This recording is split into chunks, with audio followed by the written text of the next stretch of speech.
So, good evening, guys. Welcome back to one more session on advanced valuation, session number 6. So, in the previous session, we talked about the asset based approach or the cost based approach, market approach, and all those stuff. In this session, I will be talking about one new approach for a large number of people, like who are new into the field of valuation. Whereas all the professional people, like who know about this course or about the purpose of valuation, might know it already. Okay, that is your SOTP valuation, sum of the parts valuation, or you can call it as SOP valuation only, just sum of parts valuation. Okay, sum of total parts valuation or sum of parts valuation. Okay, we also call it technically as the chop shop approach. Chop shop approach. Okay, so here you're going to learn about the sum of total parts valuation or the sum of parts valuation or the chop shop approach. So this is the very first session in which I've talked about this approach. So what happens in this approach? Like for example, if there is a company A and the company A is into different segments or it has multi segments or like different divisions. Like for example, here the company is into FMCG. Like we have the conglomerate companies like Tata types. Here is your metal. Third part, the company is focusing into hospitality.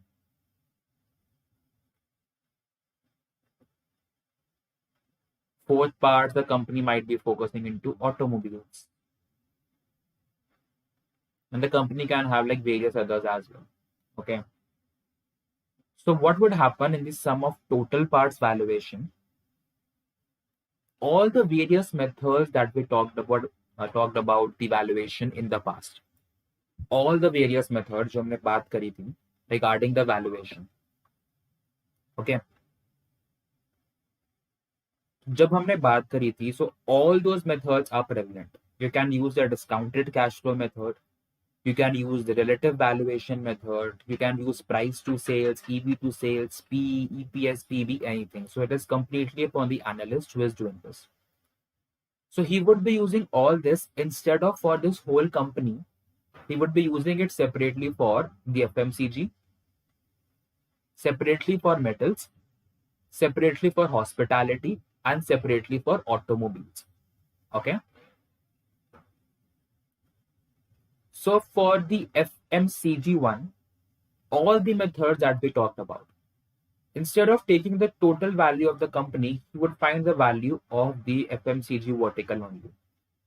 I will write it as VF, that is the valuation of the FMCG. Then he would value the metal vertical. Then he would value the hospitality vertical, and then he would value the automobiles vertical. And then he would take the sum of all this. And this would be in terms of the enterprise value EV. अगर तुम total ले रहे हो, अगर सिर्फ equity share के basis पे ले रहे हो, तो that would be the market capitalisation के बेसिस पे, because your EV includes both your debt as well as equity, whereas the market capitalization includes only the equity shares. इसकी हम अभी इसके बाद बात करते हैं. Okay, so value all these divisions separately value करो like in subdivisions को, and once you get the values, then add all these divisions, and once you sum up it, you'll get the total value of the company, and that is the sum of total parts valuation. And that can be a more realistic measure, because when a company is being valued solely on the basis of its whole, the company can be overvalued at that time also.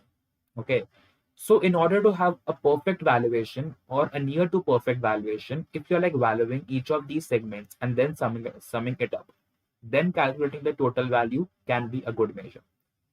This is called your sum of total parts valuation or sum of parts valuation, also called the chop shop approach. Okay, so this was the SOTP method. Other method that you have in case of this is called your option value method.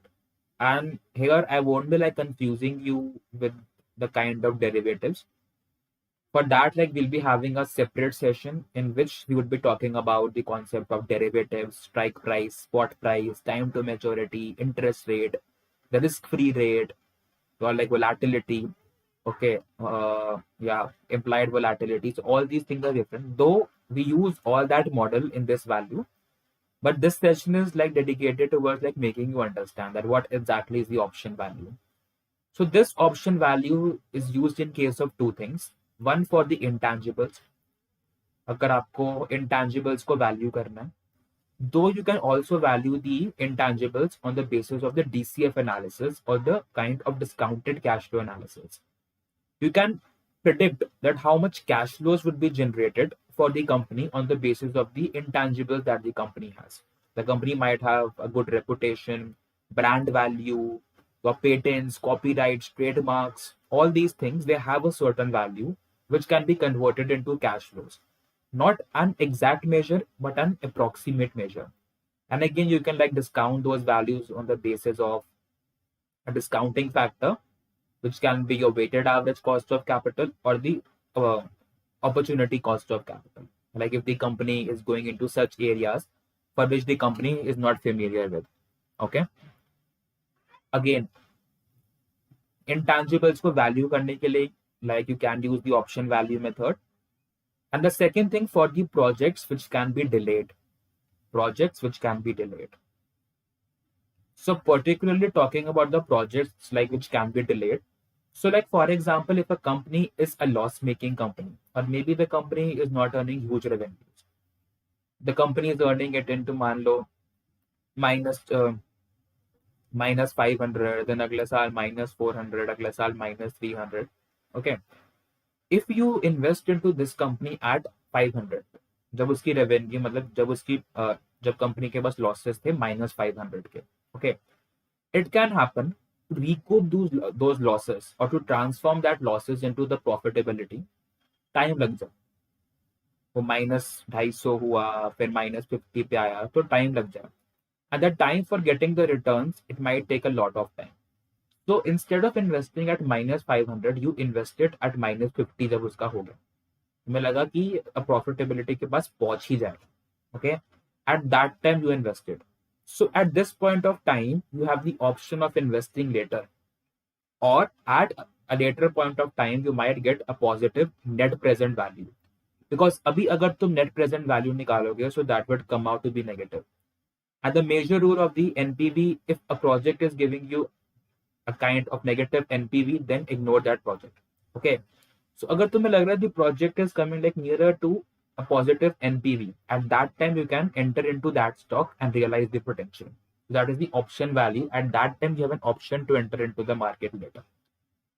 Also, this method is also like prevalently used in case of your oil exploration or mining companies. Oil exploration or mining companies.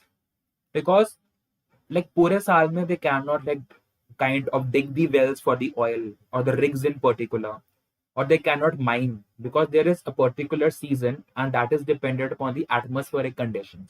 That in that particular environment or that particular season, they can mine to get gold or silver or coal or get oil into rigs. Okay. Again, if you think that at this particular point of time, mining would not give you results, and like you would be wasting a huge amount of expenditure on getting the labor and तुम mining करे जा रहे हो या तुम oil extraction करे जा रहे हो, and you think that project can be abundant as for now and can be done after 2 months or 3 months, like when the weather condition is good or the change of slope of the environment is good. At that time, when you are like taking the oil from the rigs or like digging the mines for gold or silver, at that point of time, you might get a good return. Okay, so that is the option value. You have an option of later. Oil exploration companies, mining companies, and the project delayed में ये ज़्यादा use होता है. Intangibles में they use it, but इसमें उसका versus like DCF रहता है. ठीक है.